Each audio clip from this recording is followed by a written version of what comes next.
Vistam 151, go around. Go around, Vistam 151. Vistam 151, heavy, thanks. The last departure lost the wheel on departure, so we're going to have to shut the runway down. So fly runway heading and maintain 3000. Roger, Vistam 151.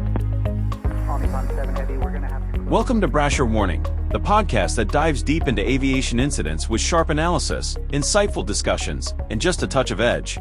If you're passionate about aviation and love a good post-incident breakdown, you're in the right place.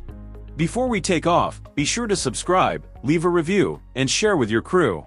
Let's get into it. Today, we're diving into a tough one, a really tragic event.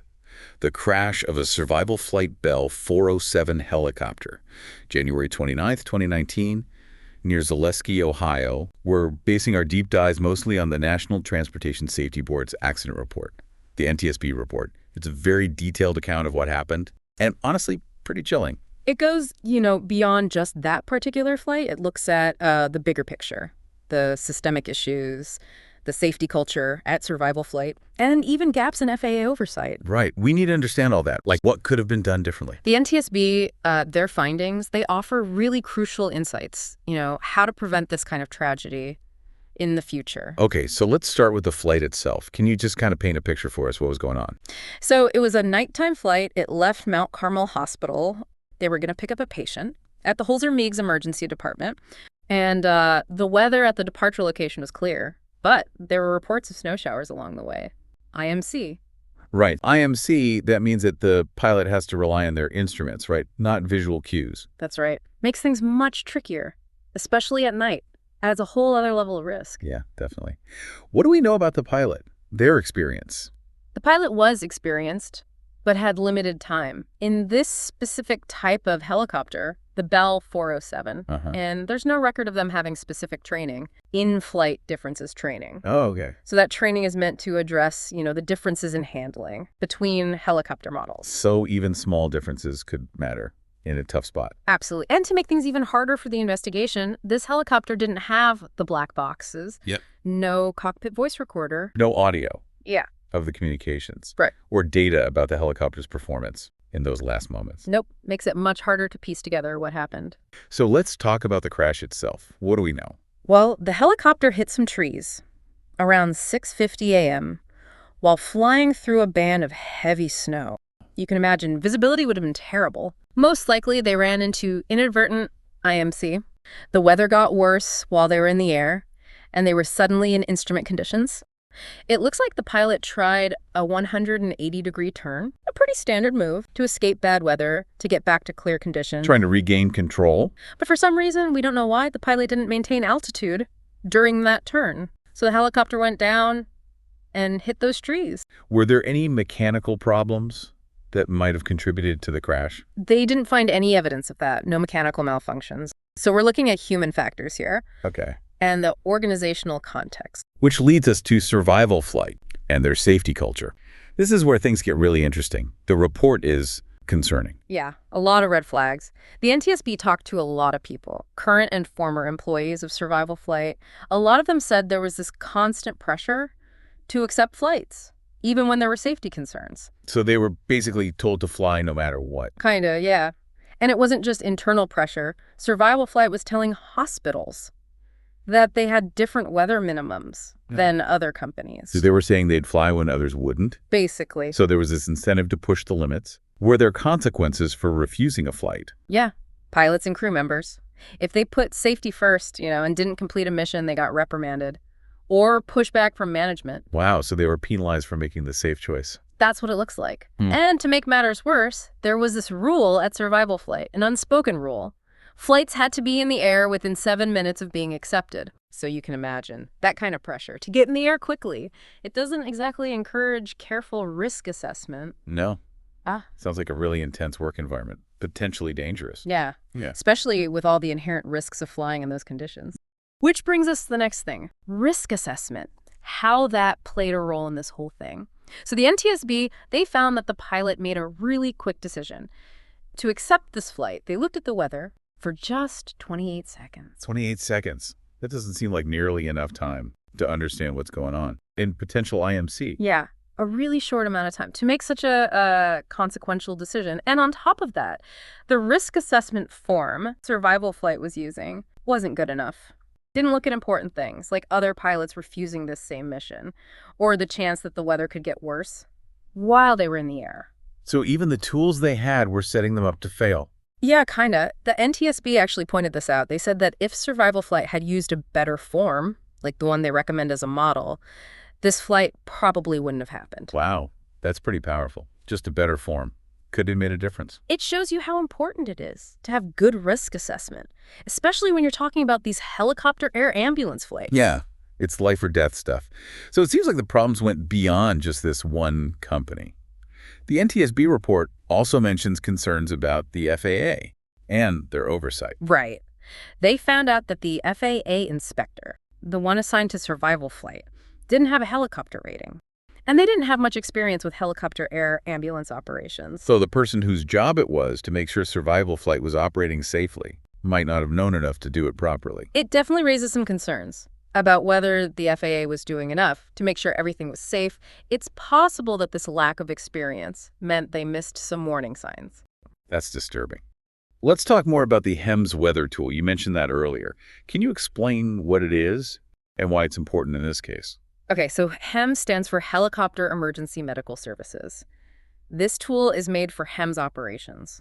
It's what flight crews use to get weather information. So the pilots rely on it to decide whether or not to fly. Yep.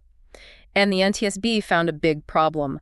The tool didn't have data from Terminal Doppler Weather Radar, TDWR. Okay. This type of radar gives really detailed info on precipitation, like where the snow bands are, how strong they are.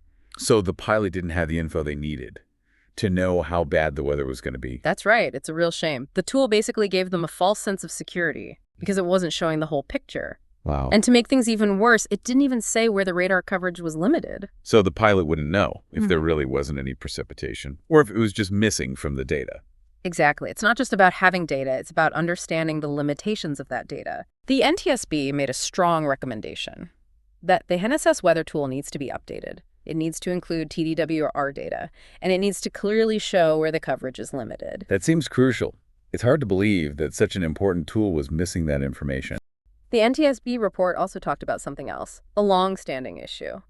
The lack of flight recorders in a lot of MS helicopters. Right, the black boxes. Exactly. They're recommending, again, that these recorders be required in all turbine-powered aircraft operating under Part 135, which includes these HAA helicopters. Because without those recorders, it's really hard to figure out what caused an accident and learn from it. Yeah, that makes sense. In this case, it would have been really helpful to have that data to see what the pilot did and what conditions they were facing. Seems essential when lives are at stake. Absolutely.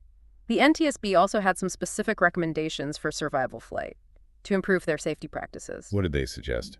They said they need to completely overhaul their risk assessment procedures.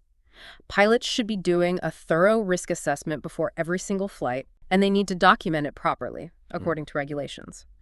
And they need to use a form that considers everything: previous flight refusals, en route weather forecasting. No more quick weather checks. A much more in-depth look at the potential hazards. Exactly. They also talked about pilot duty time. They recommended that Survival Flight put in place procedures to track how much time pilots are actually on duty to make sure they're following the rules.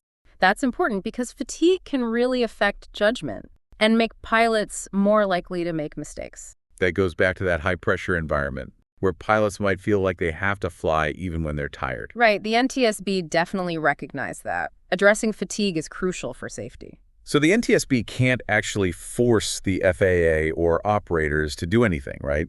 So what happens next? How seriously are these recommendations taken? They don't have the power to enforce their recommendations. But the NTSB's findings carry a lot of weight in the industry. People respect their thorough investigations and their unbiased analysis. So it's more than just suggestions. It's a roadmap for improvement. If you ignore their recommendations, it can have serious consequences, damage your reputation. The FAA and operators usually take these recommendations seriously, especially when they point out things that could lead to more accidents. Makes sense. I mean, everyone wants to prevent these kinds of things from happening again. This has shown just how complicated aviation safety is. It's not just about checklists and equipment, it's about having a culture of safety at every level of an organization. And realizing that small failures can turn into huge disasters if you don't address them. Exactly. We've looked at what directly caused this crash, but there's another layer, the deeper cultural issues at survival flight that contributed to this tragedy. The human side of things, how decisions are made, how people see risk, how pressure affects behavior. The NTSB report really digs into that. Survival flight's safety culture, it's something we need to understand better. It's complicated. There are no easy answers. But understanding those dynamics is essential if we want to prevent future accidents. So we've talked about the regulations, the equipment, the procedures. But this safety culture thing, it's hard to grasp. How did the NTSB even measure that? It's tricky. But they looked at a lot of things. Internal communications, interviews with employees, operational practices. They were able to put together a pretty clear picture, and they didn't hold back. The report straight up says that survival flight's safety culture was poor, and they say it probably influenced the pilot's decisions. What specifically led them to that conclusion? We talked about the pressure to accept flights and how people could be punished for putting safety first. But there's more. The report also mentions times when pilots raised safety concerns, and they were basically ignored or dismissed by management. So people were afraid to speak up, even if they had real worries. Exactly. The opposite of what you want. It goes against the idea of a just culture. It's becoming really important. In industries where safety is critical, a just culture encourages people to report errors, near misses, without being afraid of getting in trouble. It recognizes that people make mistakes, and we should learn from them, not just blame people. Which seems like it wasn't happening at survival flight. The NTSB report even talks about something called helicopter shopping. What's that? It's when a flight request is considered too risky, maybe because of weather or other factors, and it gets passed around from company to company until someone agrees to take it. So they're shopping for the company that's willing to take the biggest risk. Basically, it's a dangerous thing. The NTSB said that operators need to talk to each other more to prevent this. If everyone knows a flight has been refused multiple times, that should be a huge red flag. It all comes back to safety culture, doesn't it? Making sure safety is really the top priority, not just something people say. Totally. And that has to start at the top, with the leadership. It needs to be part of everything, from the pilots to the mechanics to the management. So how do you actually create that kind of culture? Did the NTSB have any suggestions? Yeah, they did. They strongly recommend something called a safety management system, or SMS. We've mentioned SMS before. Can you remind us what that is? It's a structured way to manage safety risks. You identify potential hazards, assess the risks, put controls in place to reduce those risks, and then you keep monitoring and improving the system based on data and what you've learned. So it's not just reacting after something bad happens. It's about trying to prevent things from going wrong in the first place. Exactly, being proactive instead of reactive. The NTSB has been pushing the FAA to make SMS mandatory for all Part 135 operators, including these helicopter air ambulance companies. Seems like a good idea, especially with how important these flights are. Has the FAA done anything about that recommendation? Not yet, but some companies have started using SMS voluntarily. The NTSB report on this Zaleski crash really strengthens the argument for making SMS mandatory. So this has been a really eye-opening look at this tragedy. It's clear that there was more to this accident than just bad luck or pilot error. There were a lot of things that went wrong. The safety culture, the risk assessment, problems with oversight, and systemic issues within the industry. Right. To make things safer, we need to look at everything. The cultural issues, the tools and technology pilots use, oversight, and learning from what's happened in the past. It's about creating a system where safety comes first, where everyone feels like they can speak up if they see something wrong, and we're always trying to get better. Well said. That's a powerful message for everyone, whether you're in aviation or any other field where safety is important. We've learned a lot today. If you're interested in learning more, we encourage you to read the full NTSB report. You can find it online. It's a tough read, but it's important. Let's remember this tragedy and use it as a reminder that safety is everyone's responsibility. Let's learn from the mistakes of the past and work together to make the future safer. Thanks for tuning in to Brasher Warning. If you enjoyed this episode, make sure to subscribe so you never miss a flight with us. We'd love to hear your thoughts. Drop a comment or review, and don't forget to share the podcast with your fellow aviation enthusiasts. Until next time, stay sharp, stay safe, and keep soaring. American 1552, contact center 127.0. 1552, we're going to be Mayday, Mayday, Mayday. We have an engine failure. We're going to return to DFW.